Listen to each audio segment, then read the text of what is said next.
اعوذ باللہ من الشیطان الرجیم بسم اللہ الرحمن الرحیم اللہم صلی وسلم علی محمد وعلی آل محمد بعدد کل شیء معلوم لک الصلاۃ والسلام علیک یا سیدی یا رسول اللہ وعلی آلک واصحابک یا سیدی یا حبیب اللہ۔ معزز اور محتشم شرکائے فن گفتار تربیتی کورس،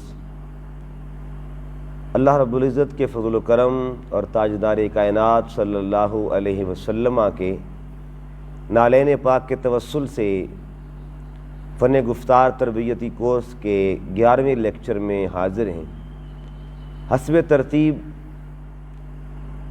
لیکچر کا آغاز آقائے دو جہاں صلی اللہ علیہ وسلم کی بارگاہ میں ہدیہ درود و سلام سے کرتے ہیں۔ اللہم صلی علی سیدنا و مولانا محمد، اللہم صلی علی سیدنا و مولانا محمد، اللہم صلی علی سیدنا و مولانا محمد وعلی آلہ وصحبہ وبارک وسلم، اللہم صلی علی سیدنا و مولانا محمد۔ ہے چشمہ محمدی فیضان اولیاء، ہے چشمہ محمدی فیضان اولیاء، بتلائی مصطفیٰ نے ہے خود شان اولیاء۔ اللہم صلی علی سیدنا و مولانا محمد، اللہم صلی علی سیدنا و مولانا محمد وعلی آلہ وصحبہ وبارک وسلم، اللہم صلی علی سیدنا و مولانا محمد۔ بانٹا نبی کا پیار ہے دنیا میں ہر جگہ، بانٹا نبی کا پیار ہے دنیا میں ہر جگہ، امت پہ ہے بہت بڑا احسان اولیاء۔ اللہم صلی علی سیدنا و مولانا محمد، اللہم صلی علی سیدنا و مولانا محمد وعلی آلہ وصحبہ وبارک وسلم۔ جی معزز سامعین و ناظرین، اب ہم فن گفتار کے حوالے سے آج خطاب کے چھٹے طریقے پر بات کریں گے، یعنی سکستھ میتھڈ جو ہے خطاب کو تیار کرنے کا۔ خطاب کی تیاری میں اگر آپ نے کسی جگہ پہ خطاب کے لیے جانا ہے تو آپ کے پاس ہنٹس ہونے چاہیے، ایک پرچی ہو، یعنی اس کے پیچھے آپ کی تیاری، یہ نہ ہو کہ بس ہنٹس لکھ کے آ جائے، پہلے تیاری ہو آپ کی اچھے طریقے سے اور پھر اسی کے آپ ہنٹس بنا لیں۔ جب ہنٹس بنائیں گے تو وہی ہنٹس جو ہیں وہ آپ کو فائدہ دیں گے کہ آپ ایک چھوٹے سے پیپر پہ ان کو لکھ لیں، تو اس سے پھر آپ مکمل، یعنی 5-6 لائنیں ہوں گی، 10 لائنیں ہوں گی، 20 لائنیں ہوں گی، لیکن ان 20 لائنوں میں آپ کے گھنٹے کا خطاب ہوگا۔ 10 لائنیں ہیں تو اس میں آدھے گھنٹے کا آپ کا خطاب ہے۔ اب وہ آپ نے کس طرح ہنٹس ترتیب دینے ہیں؟ آپ کا پہلا ٹاپک ہے، آپ محفل میلاد میں گئے، آپ کا ٹاپک ہے رحمت للعالمین، حضور صلی اللہ علیہ وسلم اللہ کی رحمت ہے، تمام جہانوں کے لیے رحمت ہے۔ تو آپ نے اس کو مختلف حصوں میں تقسیم بھی کر سکتے ہیں۔ اگر آپ دیکھیں کہ تمام جہانوں کے لیے رحمت ہیں تو اس میں آپ تقریباً 10 اس کے حصے لکھ لیں، اور 10 حصوں میں آپ نے نمبر 1 مثلاً شان رحمت ہے تو حضور صلی اللہ علیہ وسلم انسانوں کے لیے رحمت ہے۔ اس کے بعد نمبر 2 نبی کریم صلی اللہ علیہ وسلم جنات کے لیے رحمت ہے۔ نمبر 3 آقا حضور صلی اللہ علیہ وسلم ملائکہ کے لیے رحمت ہے۔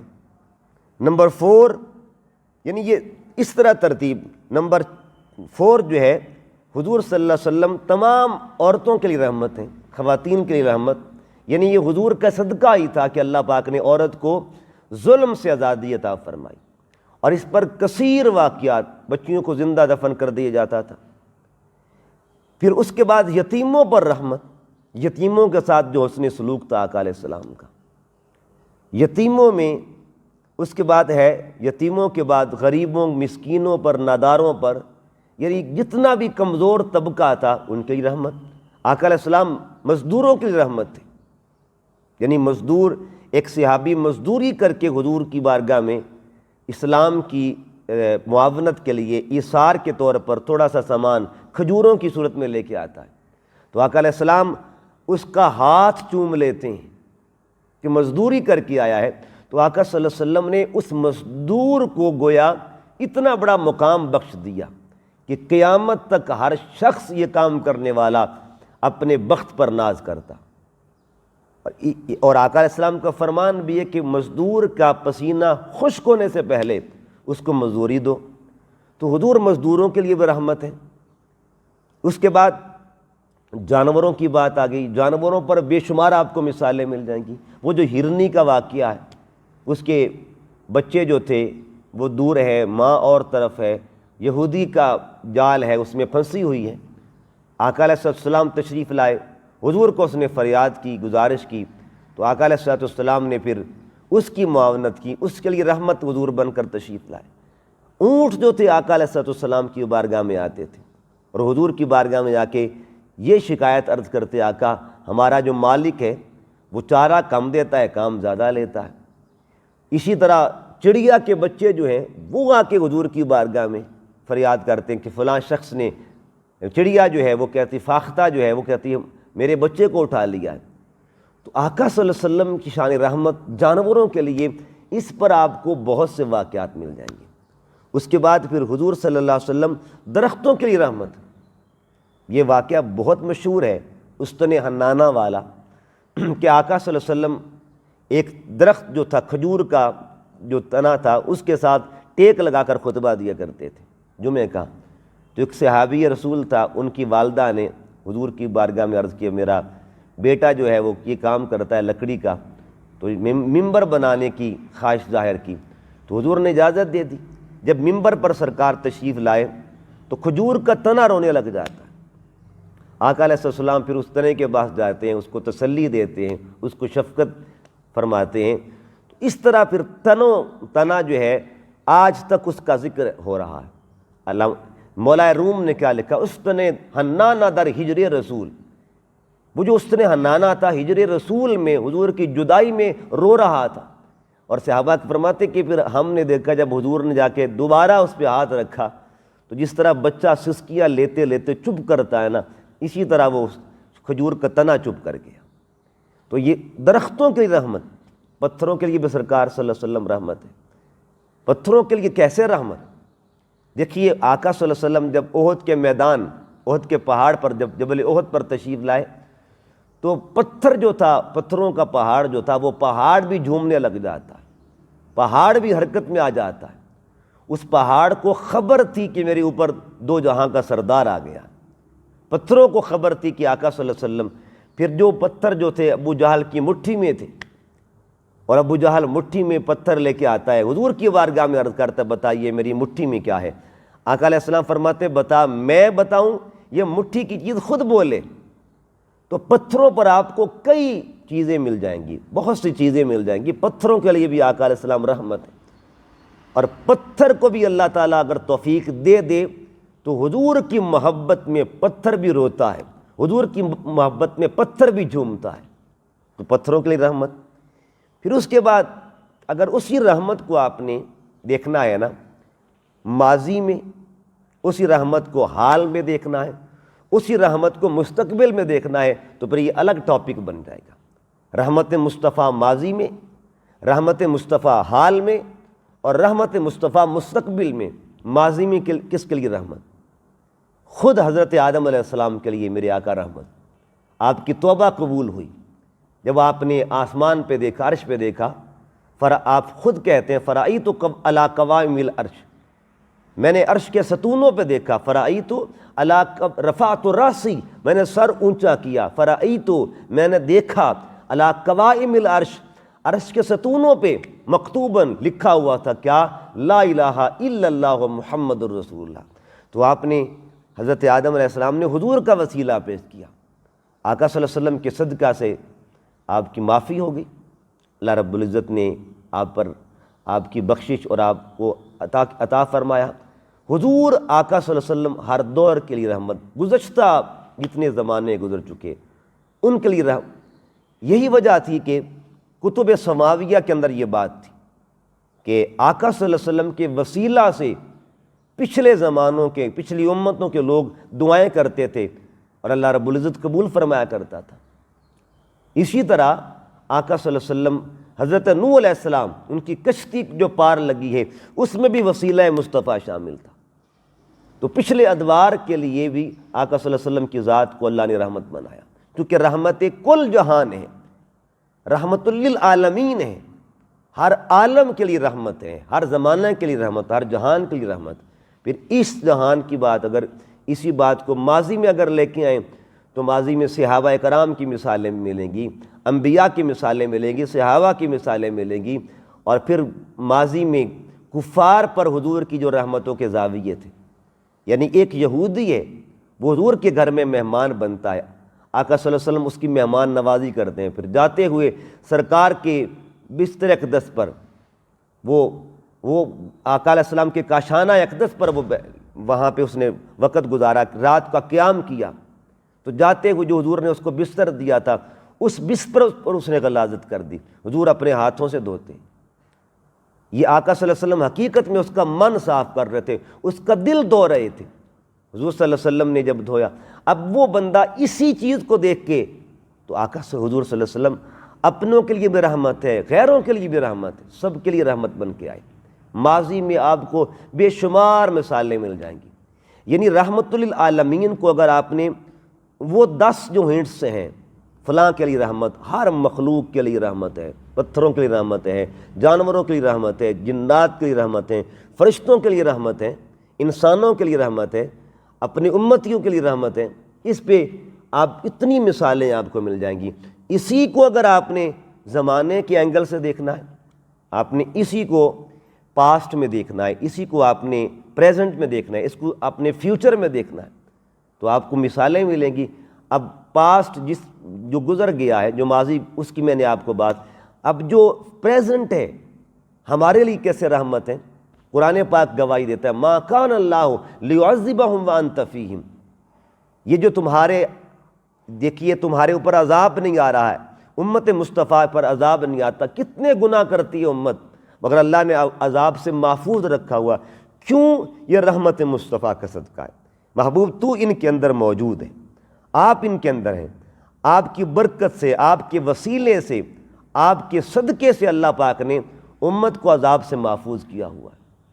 تو یہ اس وقت ہمارے اوپر پھر دیکھیے ہمارے اعمال کیا، ہماری حیثیت کیا، لیکن ہمیں خیر امت کا درجہ دیا گیا، یہ حضور کی رحمت کا صدقہ تھا۔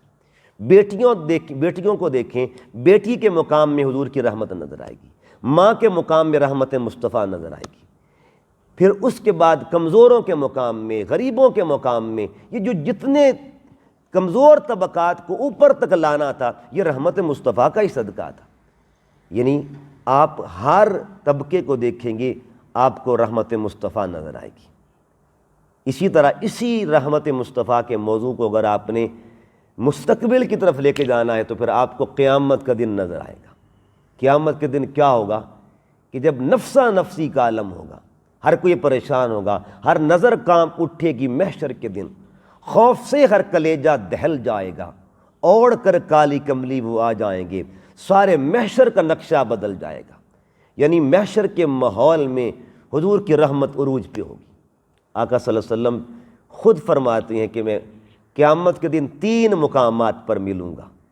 پہلا مقام کیا ہے؟ فرمایا جہاں میزان پہ عمل تولے جا رہے ہوں گے، آقا وہاں بھی تشریف فرما ہوں گے۔ جہاں پل صراط پار کیا جا رہا ہوگا وہاں بھی سرکار کی جلوہ گری ہوگی۔ اور آقا علیہ السلام فرماتے ہیں اس کے بعد امت کی اعمال جہاں حوض کوثر ہوگا، کوثر پلایا جائے گا، وہاں بھی مجھے تم مل سکو گے۔ معلوم یہ ہوا رحمت قیامت کے دن عروج پہ ہوگی، اور آقا اس دن رحمت کا یہ عالم ہوگا، رحمت کا یہ عالم ہوگا اپنی امتیوں کے لیے، اپنے غلاموں کے لیے۔ اللہ کے حضور عرض کریں گے مولا اس وقت تک راضی نہیں ہوں گا جب تک میرا ایک امتی بھی دوزخ میں ہے۔ تو یہ رحمت کا زاویہ آپ نے 3 حوالے سے دیکھا، ماضی سے، حال سے اور مستقبل سے۔ اسی طرح وہ ہنٹس بھی لے لیں، فلاں طبقے کے لیے رحمت، فلاں کے لیے رحمت، یہ آپ کا وما ارسلناک الا رحمت للعالمین کا ایک پیارا سا موضوع تیار ہو جائے گا۔ اسی طرح ایک اور موضوع جو اکثر اصالہ ثواب کی محافل میں ایک آیت پڑھی جاتی ہے، کل نفس ذائقۃ الموت، ہر ذی روح نے موت کا ذائقہ چکھنا ہے۔ آپ اسی پہ اگر گفتگو کریں تو آپ ہنٹس بنا لیں اس پہ بھی، ذائقہ موت، یعنی بڑی پیاری میں آپ کے سامنے ایک بات رکھنا چاہتا ہوں، کل نفس، پہلے اس پہ بات کریں پھر ذائقۃ الموت پہ بات کریں۔ کل نفس الگ حصہ، ذائقۃ الموت الگ حصہ کر لیں۔ پہلے کل نفس کہ ہر نفس نے چکھنا ہے جب یہ ذائقہ، تو ہر نفس اس کا مطلب ہے بھی ہر نفس کو موت آنی ہے، وہ نفس ہر جان کو موت آنی ہے۔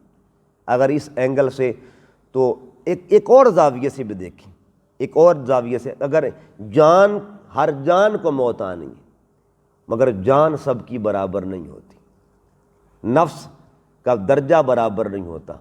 اگر اسی اینگل کو آپ نے مسلمان یا مومن کی شان میں دیکھنا ہے نا، اسی زاویے کو، تو آپ کو پھر ایک اور اس کا زاویہ ملے گا، راستہ ملے گا کہ پہلے یہ دیکھیں کہ نفس کتنے ہیں۔ کچھ نفس جو برائی کی طرف مائل کرتے ہیں، کچھ نفس جو اچھائی کی طرف، نفوس کی اقسام کتنی ہیں، جس طرح نفس لوامہ ہے، نفس ملہمہ ہے، نفس امارہ ہے، نفس لوامہ ہے، نفس ملہمہ ہے، پھر نفس مطمئنہ ہے، نفس راضیہ ہے، نفس مردیہ ہے، نفس کاملہ ہے۔ یہ 7 نفوس ہیں، ان کے درجے جب برابر نہیں ہیں تو ذائقہ بھی برابر نہیں ہوگا۔ یعنی کسی کے ذائقے میں نفس امارہ جو ہے اس کے ذائقے میں تو کڑواہٹ ہوگی، کسی کے ذائقے میں کمال درجے کی مٹھاس ہوگی، تو پھر مٹھاس بھی عروج کی ہوگی۔ اب ذائقۃ الموت پہ جب آپ نے بات کرنا ہے تو ذائقے دیکھیے نا، کچھ ذائقے کڑوے ہوتے ہیں، کچھ ذائقے میٹھے ہوتے ہیں۔ جس کے پاس کفر ہے اس کا ذائقہ کڑوا، جس کے پاس ایمان ہے اس کا ذائقہ میٹھا۔ اب جب ذائقہ مومن کے لیے آپ نے جب یہ بات کرنی ہے، پھر آپ نے ہنٹس لینی ہے، ذائقہ موت اور مومن، اس میں پہلا ایمان اور ذائقہ موت نمبر 1، پھر قرآن اور ذائقہ موت۔ کچھ لوگ ایسے خوش نصیب بھی ہوتے ہیں قرآن پڑھتے پڑھتے جان چلی جاتی ہے ان کی، قرآن پڑھتے پڑھتے قرآن زبان پہ ہوتا ہے ادھر روح پرواز کر جاتی ہے، یعنی ان کے ذائقے میں قرآن بھی شامل ہو گیا، ایمان تو پہلے سے تھا نا، اب قرآن بھی شامل ہو گیا۔ پھر کبھی کبھی ایسا بھی ہوتا ہے، کچھ لوگ نماز پڑھتے پڑھتے اللہ کے حضور حاضر ہو جاتے ہیں، ان کے ذائقے میں نماز شامل ہو گئی۔ تو کتنی مٹھاس ہے، یعنی جتنا آپ اچھے سے اچھا اس کو بنانا چاہو گے، اسی طرح کسی کے ذائقے میں شہادت شامل ہوتی ہے، وہ ذائقہ پھر کتنا اونچا ذائقہ ہوتا ہے، کتنا کمال کا ذائقہ ہوتا ہے۔ اس کے بعد کسی کے ذائقے میں حج شامل ہے، کسی کے ذائقے میں کہ درود پاک پڑھتے پڑھتے اللہ کے حضور حاضر ہو گیا۔ کچھ ذائقے ایسے ہوتے ہیں کہ سرکار کی نعت پڑھتے پڑھتے اللہ کے حاضر ہو گئے۔ آپ نے اس طرح کی مثالیں ڈھونڈنی ہیں، مثالیں ملیں گی آپ کو۔ اور کچھ ذائقے ایسے ہوتے ہیں کہ جب کلمہ پڑھتے پڑھتے بندہ اللہ کے حضور حاضر ہو۔ دیکھیے نا، کئی صحابہ کرام ایسے ہیں جن کی شہادت کے وقت سامنے مصطفیٰ کریم خود تھے، تو ذائقے پر ذائقہ، ادھر شہادت ادھر دیدار مصطفیٰ صلی اللہ علیہ وسلم، یعنی کتنا حسین ذائقہ ہوگا۔ اور اس کے بعد پھر دیکھیے، ایک یہودی بچے والا واقعہ آپ نے سنا ہوگا، وہ جو حضور کی محبت میں گرفتار تھا، حضور کی محبت میں حضور کا شیدائی تھا، تو آقا علیہ السلام اس کے گھر گئے تھے اس کا پتہ پوچھنے، اور پھر جب دیکھا کہ اس کی حالت بالکل نازک ہے، تو حضور نے آخری وقت اس کو پھر اپنی کلمے سے نوازا۔ کلمہ پڑھ رہا ہے، دیکھیے نا، ایمان بھی ہے، ایمان اس کے ذائقے میں کیا کیا چیز شامل تھی، ایمان بھی شامل ہے، اور پھر خود نبی پاک سامنے ہے، حضور کا دیدار شامل ہے، حضور کا چہرہ شامل ہے۔ تو جس کے ذائقے میں کلمہ بھی ہوگا، جس کے ذائقے میں دیدار مصطفیٰ بھی ہوگا، حضور کو تکتے جانا، کلمہ پڑھتے جانا اور روح پرواز ہوتے جانا، کرم بالائے کرم۔ حضرت عبداللہ ذوالبجادین حضور کے صحابی تھے رضی اللہ تعالیٰ عنہ، پتہ ہے آخری وقت کیسے گزرا تھا ان کا؟ آخری وقت ان کا یوں گزرا کہ سر انور جو تھا ان کا حضور کی گود میں تھا، آقا علیہ السلام کی گود تھی اور سر تھا عبداللہ ذوالبجادین کا۔ آخری گھڑیاں ہیں، سرکار کے چہرے کو تک رہے ہیں، گود بھی حضور کی اور جمال بھی سرکار کا، کمال کر دیا۔ ایسی موت پر موت بھی ناز کرتی ہے۔ عزرائیل آ گئے، روح قبض ہو رہی ہے، تو قبض روح کے وقت نزا کے عالم میں سامنے چہرہ مصطفیٰ ہے اور سر رکھا ہوا حضور کی گود میں، تو کمال نہیں ہو گیا؟ اس طرح کا ذائقہ تو آپ نے پھر بتانا ہے کہ ذائقوں میں فرق ہوتا ہے، کسی کے ذائقے میں ایمان، کسی کے ذائقے میں قرآن، کسی کے ذائقے میں نعت مصطفیٰ، کسی کے ذائقے میں کلمہ طیبہ، کلمہ پڑھتے پڑھتے کئی لوگ اللہ کے حضور حاضر ہوتے، کئی لوگ، کسی کے ذائقے میں طواف کرتے کرتے ایک بندہ اللہ کی حضور حاضر ہوتا، کسی کے ذائقے میں احرام شامل ہوتا ہے، احرام بندہ ہوا ہے، کئی لوگ اللہ کے حضور۔ یہ پچھلے 2-4 سال قبل جو واقعہ ہوا مینا کے میدان میں، کتنے لوگ تھے جو اس مینا کے میدان میں جب بھگدڑ مچی تھی، اس وقت احرام بندہ ہوا تھا نا، احرام کی حالت ہو، پھر اللہ کی حضور حاضری ہو، ایسے ذائقے پر فخر نہیں ہوگا تو اور کیا ہوگا؟ لہٰذا ذائقہ موت پر آپ اس طرح کا خطاب تیار کریں گے کہ آپ بہت سی مثالیں آپ نے ڈھونڈنا ہے، ان کے علماء کے ساتھ رابطہ کریں، اور اپنے جو علاقے کے جو پڑھے لکھی شخصیات ان سے رابطہ کریں کہ مجھے اس طرح کا واقعات بتائیں کہ جن میں فلاں ہستی کو آخری وقت میں دیدار مصطفیٰ نصیب ہوا، فلاں ہستی قرآن پڑھتے پڑھتے۔ اب میں 3 مثالیں آپ کے سامنے رکھنا چاہتا ہوں۔ وہ 3 مثالیں کون سی؟ دیکھیے، ایک مثال تو حضرت عبداللہ ذوالبجادین کی، مولا علی کو لے لیں، آخری گھڑیاں ہیں نا، تو نماز میں آپ پر حملہ ہوا۔ امام حسین کو لے لیں، جن کے ذائقے میں شہادت بھی شامل ہے، جن کے ذائقے میں عبادت بھی شامل ہے، جن کے ذائقے میں سجدہ بھی شامل ہے، جن کے ذائقے میں یعنی صبر بھی شامل ہے۔ اتنی نعمتیں ایک ذائقے میں ہو، رضا بھی شامل ہے، صبر بھی شامل ہے، سجدہ بھی شامل ہے، امت مصطفیٰ کا درد شامل ہے، فکر امت شامل ہے۔ اتنے ذائقوں کے ساتھ جو ہستی اللہ کے حضور حاضر ہو رہی ہے، اس ہستی کو سید الشہداء، شہید کربلا کہا جاتا ہے۔ اسی طرح اب میں آپ کو جو تیسرا آپ کے سامنے اسی حوالے سے رکھنا چاہتا ہوں چیز، وہ ہے آپ کا ٹاپک خواتین کا مقام۔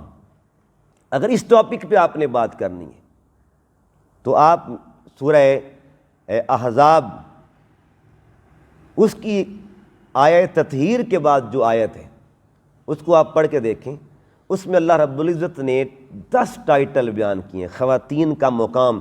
اگر آپ کا یہ ٹاپک ہو نا، یہ ٹاپک ہو، تو آپ وہ قرآن کی آیت پڑھیں اور یہ پھر 10 جو ہے مثالیں لے لیں کہ دیکھیے نا جہاں اللہ نے مردوں کا ذکر کیا وہاں خواتین کا، لیکن چونکہ خواتین کا مقام آپ نے بیان کرنا ہے تو خواتین کے مقام بیان کرنے کے لیے آپ آغاز یوں کریں کہ آج میں خواتین کی وہ شان بیان کر رہی ہوں جو شان خود اللہ نے بیان فرمائی، جو شان خود قرآن میں موجود ہے، جو سورہ احزاب میں موجود ہے۔ اور پہلی شان کیا؟ المسلمات، اللہ نے جن کو مسلمات کا درجہ دیا۔ المؤمنات دوسری شان، القانتات تیسری شان، الصادقات چوتھی شان، الصابرات پانچویں شان، الخاشعات چھٹی شان، المتصدقات ساتویں شان، الصائمات آٹھویں شان، الحافظات نویں شان، الذاکرات 10ویں شان۔ اس کی روشنی میں آپ بہت سی ہستیوں کو لے سکتے ہیں، مسلمات میں، مومنات میں۔ مسلمہ اول کسے آپ آغاز کریں؟ اور مسلمہ اول کون تھی؟ جس نے سب سے پہلے اسلام کے پردے میں، اسلام کے دامن میں جو آ کے اسلام کا حصہ بنی، جس نے سب سے پہلے اسلام کا دامن تھاما، وہ بی بی کون تھی؟ سیدہ خدیجۃ الکبریٰ، مسلمہ اول، پہلی مسلمان۔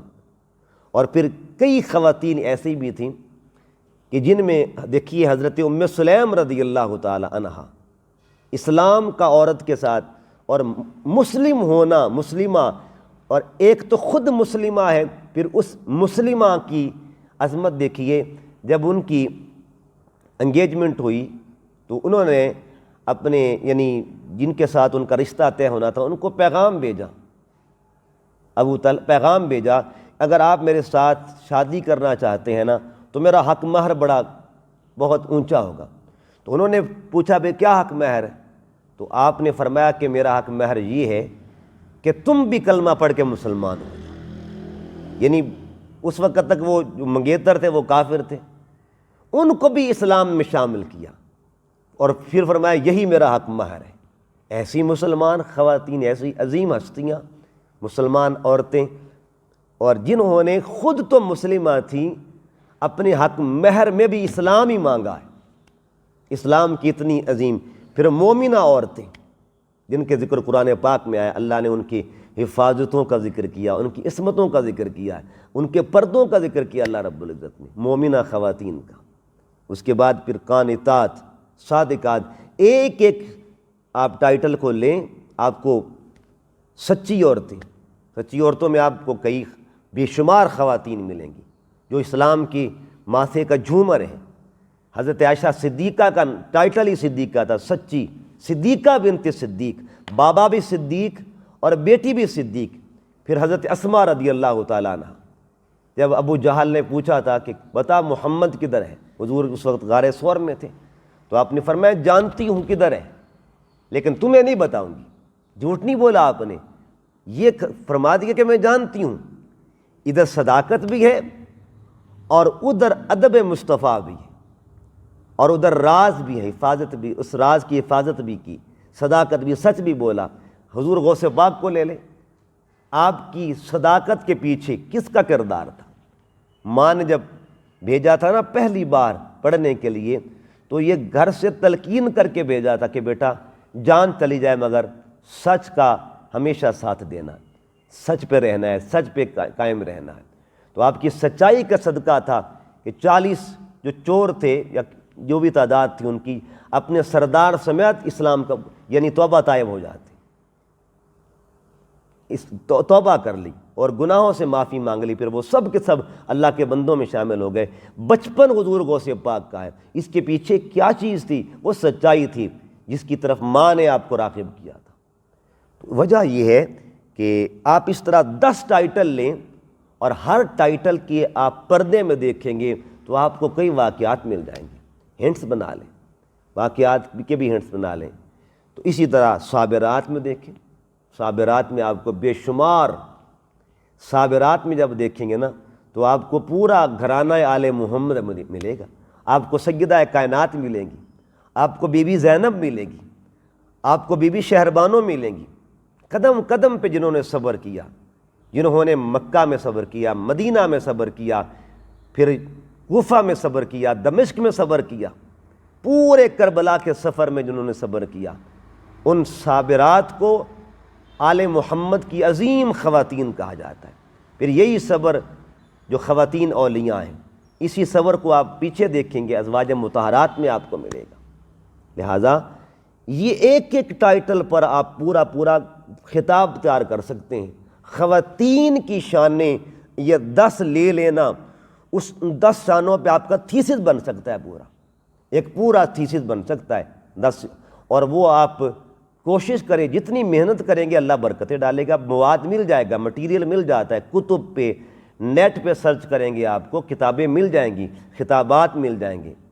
تو خواتین کے 10 ٹائٹل پہ آپ ہر ٹائٹل پہ گفتگو تیار کرنے لگ جائیں، آپ کو مل جائے گی۔ لہٰذا آج کی گفتگو جو خطاب کے حوالے سے یہاں تک ہے، تو اب ہم کمپیئرنگ کی طرف آتے ہیں۔ آج جو ہمارا کمپیئرنگ کا ٹاپک ہے وہ ہے عظمت اولیاء۔ عظمت اولیاء پہ ہم بات کریں گے کمپیئرنگ کے سلسلہ میں، اور پہلا پوائنٹ ہے شان اولیاء اور آیات قرآنی۔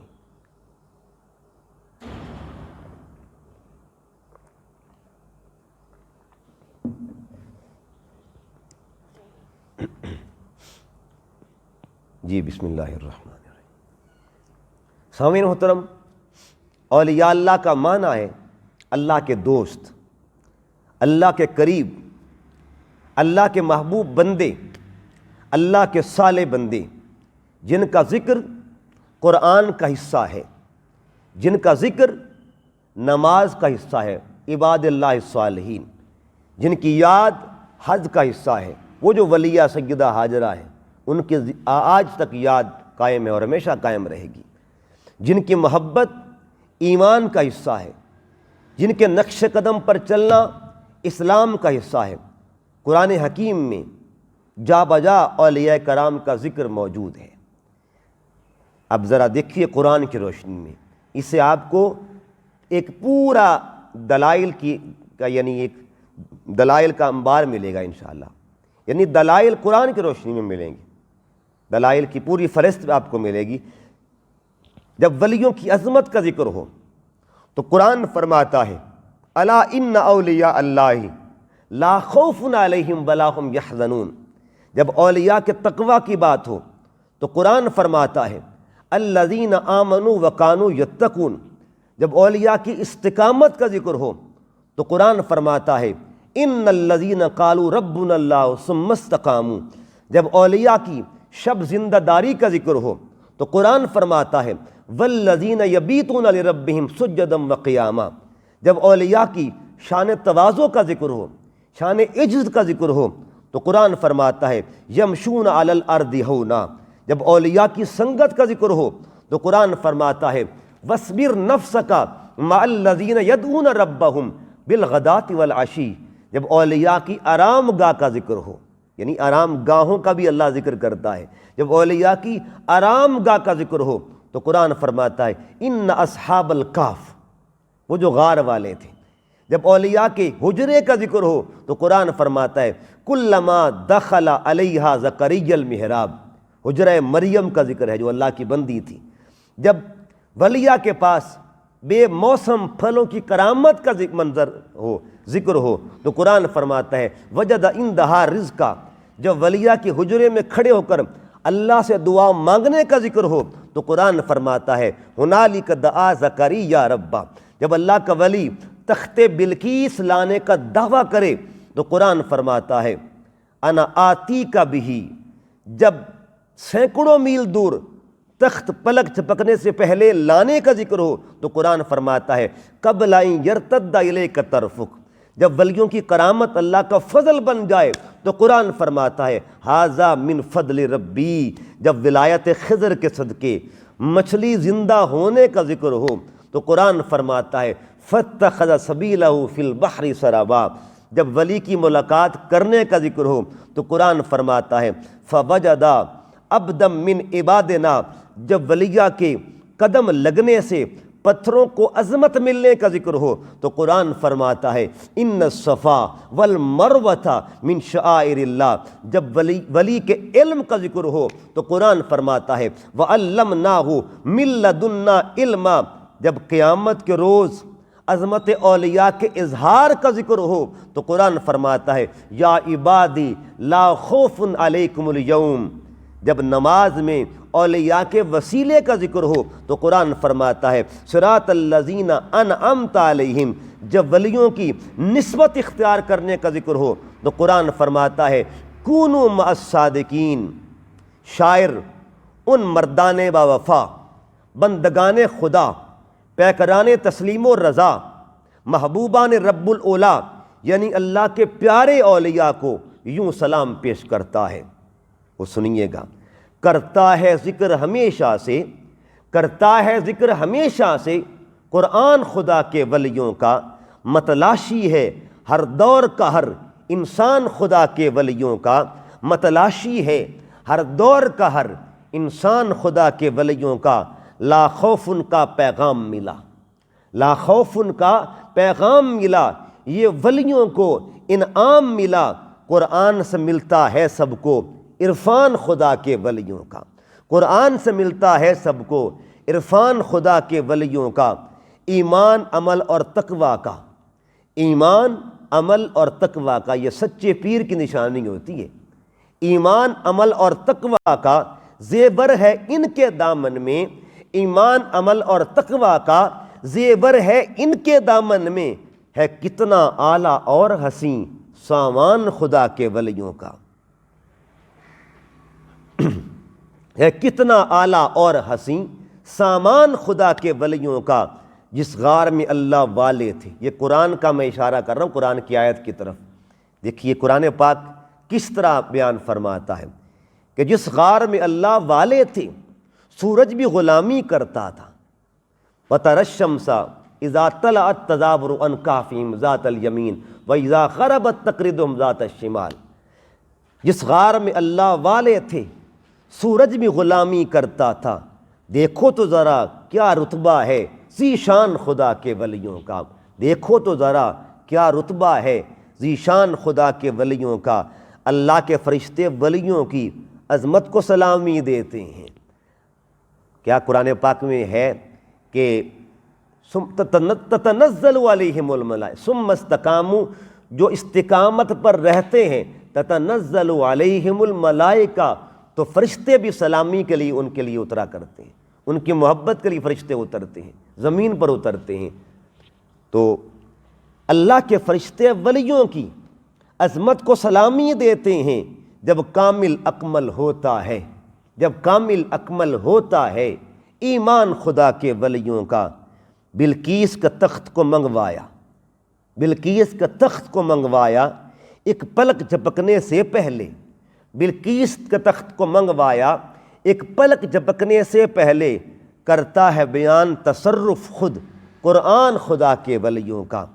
اس پاک وطن کی مٹی میں ولیوں کی محنت شامل ہے، یہ جو ہماری دھرتی ہے، ہمارا پاکستان یہ اولیاء کا فیضان ہے، خواجہ اجمیر کی برکتیں ہیں، داتا صاحب کی برکتیں ہیں، سلطان باہو کی برکتیں ہیں۔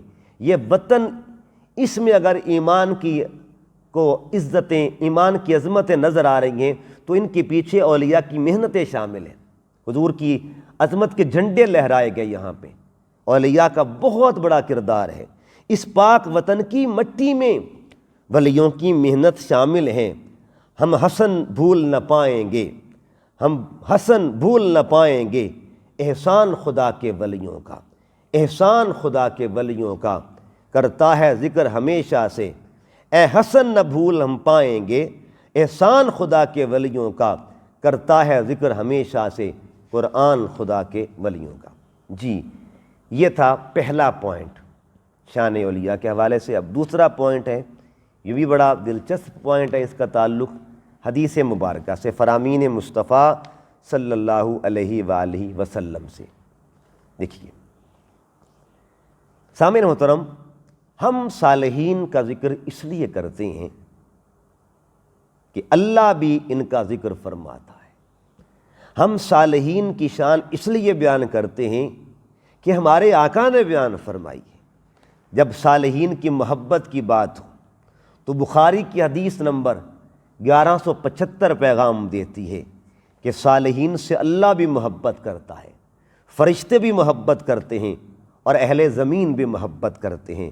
جب صالحین کی صحبت کا ذکر ہو تو ترمذی شریف کی 2395 نمبر حدیث پیغام دیتی ہے کہ جب صالحین کی کہ اللہ والوں کی صحبت میں بیٹھنے والا لا یشقی جلیسہم، اللہ والوں کی صحبت میں بیٹھنے والا بدبخت نہیں ہوتا۔ جب صالحین کی فراست کا ذکر ہو تو ترمذی کی حدیث نمبر 3127 پیغام دیتی ہے کہ اللہ کا صالح بندہ اللہ کے نور سے دیکھتا ہے۔ اتقوا فراست المؤمن فإنہ ینظر بنور اللہ، اللہ کے نور سے دیکھتا ہے۔ جب صالحین کی زیارت کی بات ہو تو سنن کبریٰ کی حدیث نمبر 11235 پیغام دیتی ہے، خیارکم الذین اذا رؤوا ذکر اللہ، اللہ والوں کو دیکھنے سے اللہ یاد آتا ہے۔ جب شفاعت اولیاء کا ذکر ہو تو مسلم شریف کی حدیث نمبر 183 یہ پیغام دیتی ہے کہ قیامت کے دن اولیاء اللہ اپنے ساتھ اپنے نماز پڑھنے والوں کو، اپنے ساتھ نماز پڑھنے والوں کو، اپنے ساتھ حج کرنے والوں کو اور اپنے ساتھ روزہ رکھنے والوں کو جنت میں ساتھ لے کے جائیں گے۔ اور دوسرا حدیث نمبر ترمذی 2437 حدیث گواہی دیتی، 2437 نمبر، کہ قیامت کے دن اولیاء اللہ کی شان یہ ہوگی کہ 70,000 اللہ کا بندہ بے حساب جنت میں جائے گا، ان میں ہر 1000 اپنے ساتھ 70,000 کو لے کر جائے گا۔ یہ صحبت کا فائدہ ہوتا ہے، یہ سنگت کی برکت ہوتی ہے۔ جب وسیلہ اولیاء کا ذکر ہو تو طبرانی کی حدیث نمبر 10,518 پیغام دیتی ہے، اگر جنگل میں سواری گم ہو جائے تو اللہ کے بندوں کو مدد کے لیے پکارا کرو، اعینونی عباد اللہ، اے اللہ کے بندو میری مدد کرو۔ اللہ کے بہت سے بندے زمین پر تمہاری مدد کے لیے موجود ہوتے ہیں۔ یہ حدیث مبارکہ ہے طبرانی کی۔ جب صالحین کی زیارت کے لیے سفر کی بات ہو تو مسلم شریف کی حدیث پیغام دیتی ہے، آقا علیہ السلام حضرت عمر اور حضرت علی کو جناب اویس کرنے کی زیارت کے لیے بھیجتے ہیں۔ جب اولیاء اللہ کی کرامات کا ذکر ہو تو مستدرک کی حدیث نمبر 4235 پیغام دیتی ہے کہ جنگل کا شیر حضرت سفینہ کے پاؤں چومتا ہے، اس کو کرامت کہتے ہیں، اور راستہ بھی دکھاتا ہے، پیر بھی چومتا ہے، راستہ بھی دکھاتا ہے۔ جب اولیاء کے مزارات پر حاضری کی بات ہو تو ابو داؤد کی حدیث نمبر 2523 پیغام دیتی ہے کہ میرے آقا احد کے شہیدوں کے مزار پر جاتے ہیں، حاضری دیتے ہیں، صحابہ کو ساتھ لے کے جاتے ہیں، منبر بچھواتے ہیں۔ یعنی جس طرح اللہ والوں کے مزارات پر اہتمام ہوتا ہے نا خطابات کا، تو احد کے شہیدوں کے مزارات کے پاس ایک مجمع بنا، صحابہ سامعین تھے، خطیب سرکار تھے، حضور نے وہاں پہ خطاب فرمایا تھا، صحابہ کرام نے منبر بچھایا، حضور نے خطاب کیا۔ تو یہ ساری ہمیں جو دلائل مل رہے ہیں شان اولیاء کے حوالے سے، عظمت اولیاء کے حوالے سے، ان کے پیچھے میری سرکار کے فرامین ہیں۔ شاعر یہاں پہ لکھتا ہے، اولیاء کا ذکر ہے سنت میری سرکار کی، اولیاء کا ذکر ہے سنت میری سرکار کی، اس پہ شاہد ہیں حدیثیں، اس پہ شاہد ہیں حدیثیں سید الابرار کی، کرن کی جانب جناب عمر اور مولا علی، کرن کی جانب، جہاں اویس کرنی رہتے تھے، کرن کی جانب جناب عمر اور مولا علی، جستجو لے کر گئے اویس کے دیدار کی، اللہ والوں کی جسے صحبت میسر آ گئی، اللہ والوں کی جسے صحبت میسر آ گئی، بارشیں رہتی ہیں اس پر ہر گھڑی انوار کی، حشر کے دن صالحین کی سنگتیں کام آئیں گی، حشر کے دن صالحین کی سنگتیں کام آئیں گی، جب کریں گے یہ شفاعت اپنے خدمتگار کی، ہے سلاطین زمانہ ان کے در کے خاک روب، ہے سلاطین زمانہ کیونکہ تخت سکندری پر یہ تھوکتے نہیں ہیں، بستر لگا ہوا ہے ان کا تیری گلی میں، اس لیے ہے سلاطین زمانہ ان کے در کے خاک روب، جو طلب رکھتے ہیں بس اللہ کے دیدار کی، اللہ کی رضا کے طالب ہوتے ہیں، مولا تو اللہ کے پیار کے طالب ہوتے ہیں۔ اس کے بعد آخری شعر، جب سے دیکھا ہے حسن نے اولیاء کا راستہ، جب سے دیکھا ہے حسن نے اولیاء کا راستہ، مل رہی ہے بھیک عشق سید الابرار کی، مل رہی ہے بھیک عشق سید الابرار کی، مل رہی ہے بھیک عشق سید الابرار کی، اولیاء کا ذکر ہے سنت میری سرکار کی۔ اب آئیے نیکسٹ پوائنٹ کی طرف آتے ہیں، جو تیسرا پوائنٹ ہے اور یہ بھی بڑا اچھا پوائنٹ ہے۔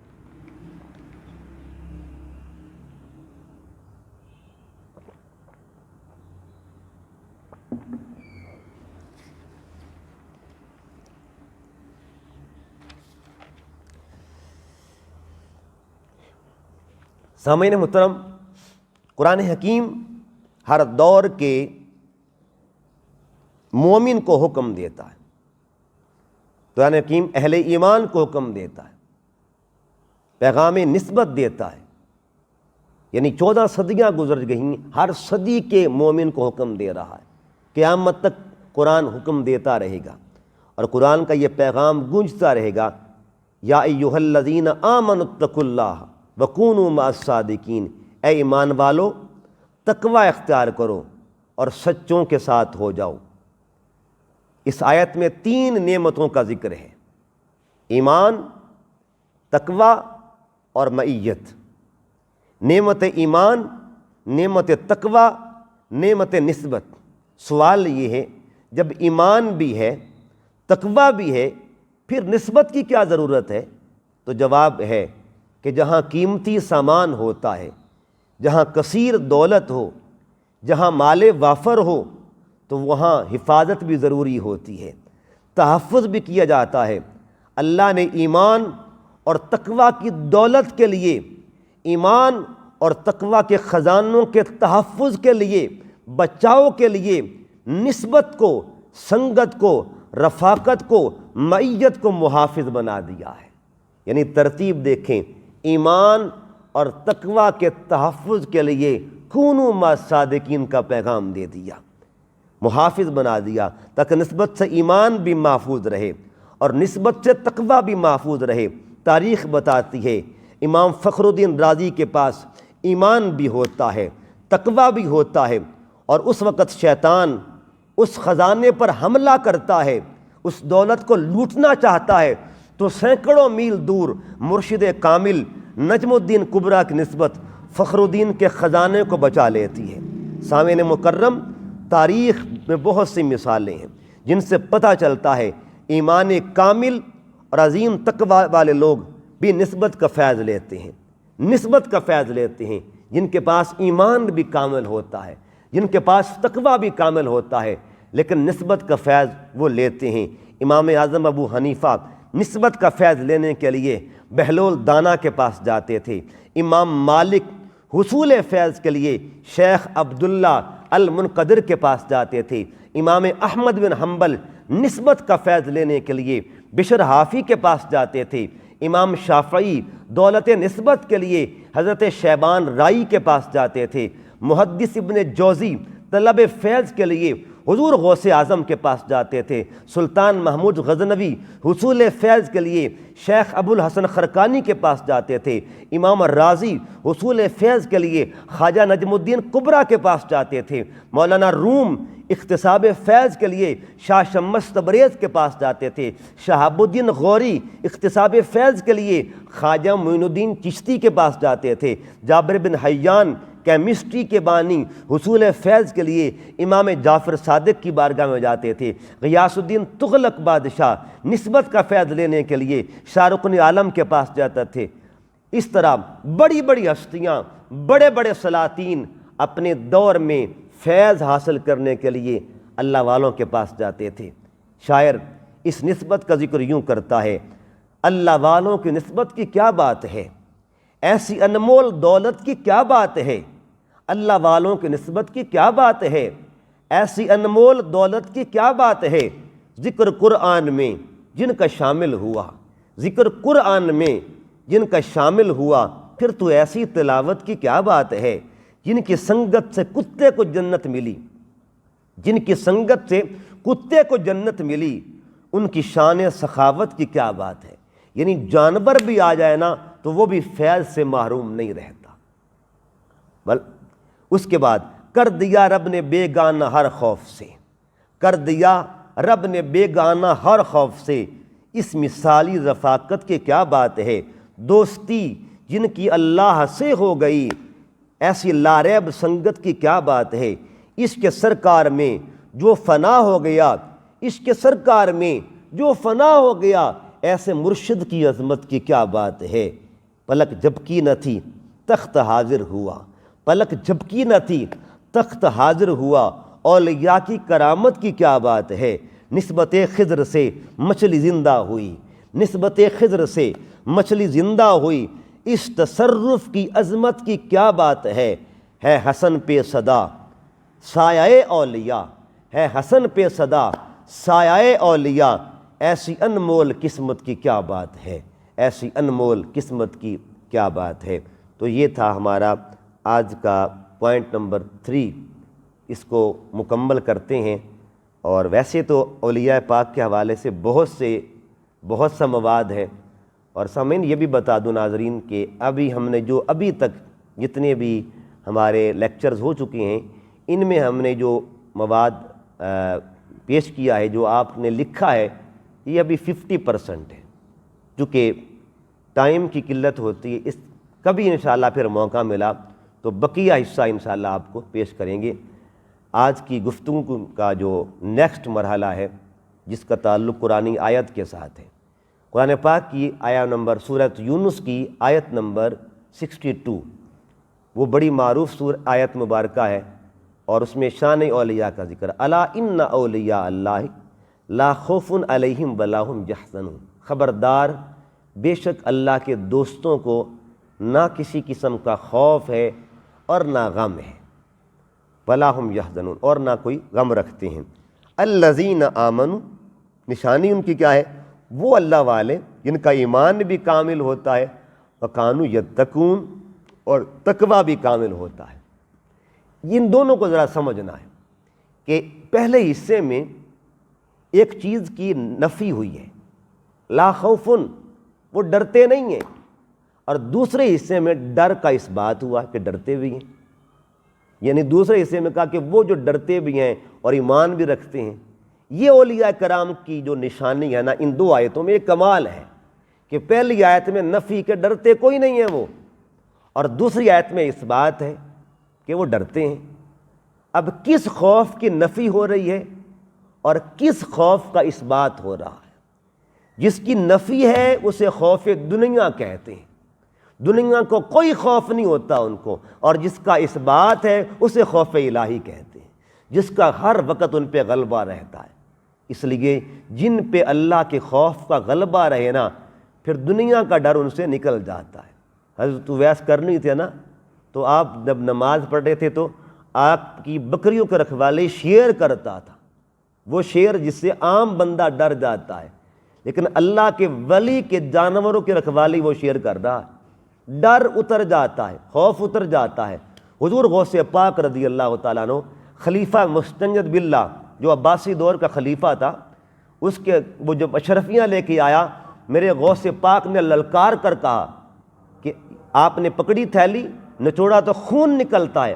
آپ نے فرمایا، اے ظالم بادشاہ، اگر میں چاہتا تو یہ خون تیری دہلیز تک چلا جاتا، مگر مجھے تیری نسبت کا حیا ہے، عباسی نسبت کا مجھے حیا ہے۔ تو بہرحال عرض کرنے کا مقصد یہ ہے کہ اللہ والے ڈرتے بھی ہیں اور ڈرتے بھی نہیں ہیں۔ جو ڈر نکل جائے وہ دنیا کا ڈر ہوتا ہے، اور جو ڈر غالب آ جائے وہ اللہ کا ڈر ہوتا ہے۔ پھر دو لفظوں پر اور بھی غور کرنا ہے، لا خوف علیہم ولا هم یحزنون، خوف بھی نہیں ہے، غم بھی نہیں ہے۔ کوئی اللہ والوں کے قریب تو ہونا، خوف کا تعلق ہوتا ہے اپنی ذات سے اور غم کا تعلق دوسرے کی ذات سے، ٹھیک ہے نا؟ تو جو مرید ہے اس کو بھی اس طرح کمال دے دیتے ہیں کہ جو ان کے مل جائے، اپنا تو ان کا خوف نہیں ہوتا۔ اللہ پاک قیامت کے دن بھی ان کے لیے یہ فرمائے گا نا، یا عبادی لا خوف علیکم اليوم، اے میرے بندو آج تمہیں کوئی خوف نہیں ہے۔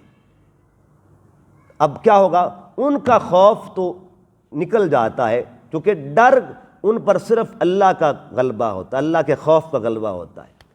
تو پھر اس کے ساتھ ساتھ جو ان کے ساتھ مل جاتے ہیں وہ بھی غموں سے دور ہو جاتے ہیں، جو ان کی سنگت میں آ جائیں، یعنی اپنا خوف ختم، دوسرے کا غم ختم، جو نسبت حاصل کر لے وہ بھی کمال میں آ جاتا ہے۔ اب ہم حدیث مبارکہ کی طرف آئیں گے۔ حدیث مبارکہ میں آقا علیہ السلام نے فرمایا لا یشقی جلیسہم، جو اللہ کے بندوں کی مجلس میں بیٹھ جائے وہ بدبخت نہیں ہو سکتا، وہ خوش بخت ہوتا ہے۔ اللہ کے ولیوں کی صحبت میں بیٹھا کرو، سنگت میں بیٹھا کرو۔ یہاں ایک مثال دینا چاہتا ہوں، یہ سنگت کتنی کمال کی۔ ایک گوالا ہوتا ہے نا، دودھی جس کو ہم کہتے ہیں دودھی، جب وہ دودھ لیتا ہے تو دودھ میں پانی ملاتا ہے۔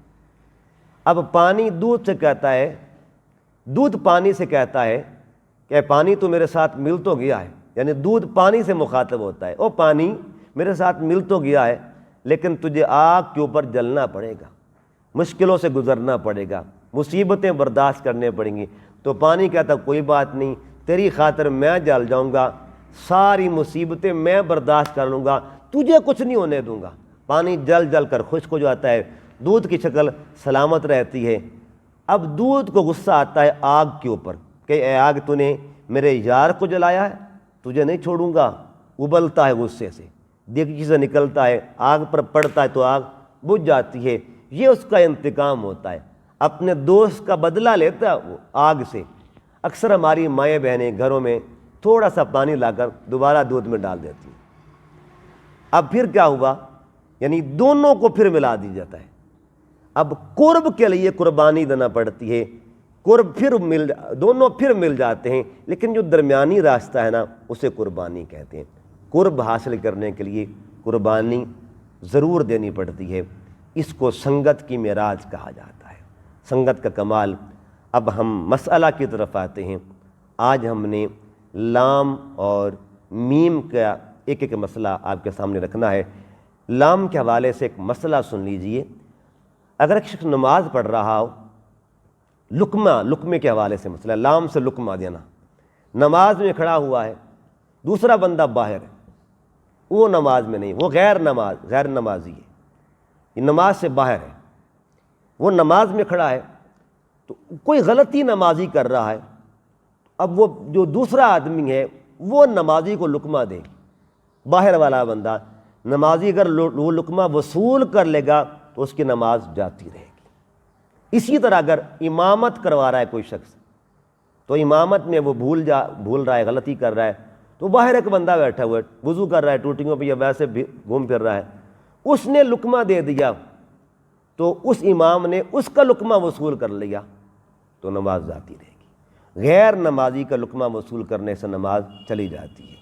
اسی طرح میم کے ساتھ ایک تعلق ہے، یعنی مقیم اور مسافر کی جو نماز ہے، مسافر کی جو نماز ہے، اگر امام مسافر ہے اور مقتدی مقیم ہے، ٹھیک ہے جی، تو ظاہری بات ہے امام نے تو دو رکعتیں پڑھنی ہے نا، 4 رکعت اگر ہے تو 4 فرض کے بجائے امام نے 2 پڑھنی چونکہ وہ مسافر ہے۔ مقتدی جو ہے اس نے مکمل کرنی ہے نماز، وہ اگر مقیم ہے، یعنی آگے امام مسافر مقتدی مقیم، تو مقتدی پھر 2 رکعتیں کیسے؟ امام تو سلام پھیر دے گا 2 رکعتیں پڑھ کے، بقیہ 2 رکعتیں مقتدی مکمل کرے گا، جو اول سے ساتھ ملا ہوا ہے، اول سے یعنی تکبیر تحریمہ سے جو ساتھ ملا، پہلی رکعت سے جو ساتھ ملا ہوا ہے۔ اب اس کی 2 جو رکعتیں رہ گئی ہیں نا، اس نے وہ کیسے پڑھنی ہے؟ اس نے دونوں رکعت کے قیام میں کچھ بھی نہیں پڑھنا، یعنی خاموشی کے ساتھ اندازے کے طور پر کھڑے رہنا ہے۔ جتنی دیر میں وہ سورہ فاتحہ پڑھتا ہے، اندازہ کتنی دیر لگتی ہے سورہ فاتحہ میں، اتنی دیر اس نے قیام کرنا ہے، اور پھر اس طرح رکوع اور سجدہ کر کے بقیہ نماز مکمل کرنی ہے۔ تو یہ ہے مقتدی۔ اور اگر مقتدی جو ہے، اگر امام جو ہے وہ مقیم ہے اور مقتدی جو ہے مسافر ہے، تو ظاہری بات ہے مقیم امام کے پیچھے مسافر مقتدی کو مکمل نماز پڑھنی پڑتی ہے، ساری نماز پڑھے گا، قصر نہیں پڑھے گا۔ یہ آج کے مسائل تھے۔ اللہ تعالیٰ کی حضور عرض گزار ہیں، اللہ رب العزت ہم سب کا حامی و ناصر ہو۔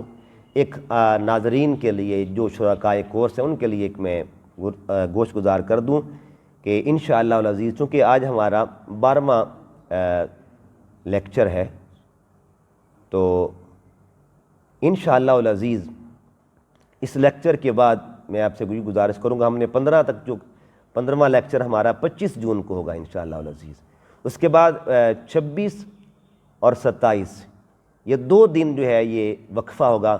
28 جون کو انشاءاللہ العزیز ہم لائیو پروگرام کریں گے، اس میں اسناد کی بھی انشاءاللہ تقسیم کے حوالے سے بھی ڈیٹیل ہوگی۔ اس وقت تک جن احباب نے ابھی تک جو سن رہے ہیں لیکن وہ انہوں نے ابھی تک رجسٹریشن نہیں کروائی، وہ کوشش کریں اپنے جو ہنٹس ہیں نوٹس کے وہ ہمیں سینڈ کر دیں۔ میں آپ کو نمبرز بتا دیتا ہوں، ان نمبرز پر سینڈ کر دیں۔ آپ ان نمبرز پر جب سینڈ کریں گے اپنے نوٹس، ان میں ضروری نہیں کہ آپ ڈیٹیلز کے ساتھ، بس ہمیں یہ پتہ چلے کہ آپ نے لکھا ہے، آپ نے اٹینڈ کیا ہے۔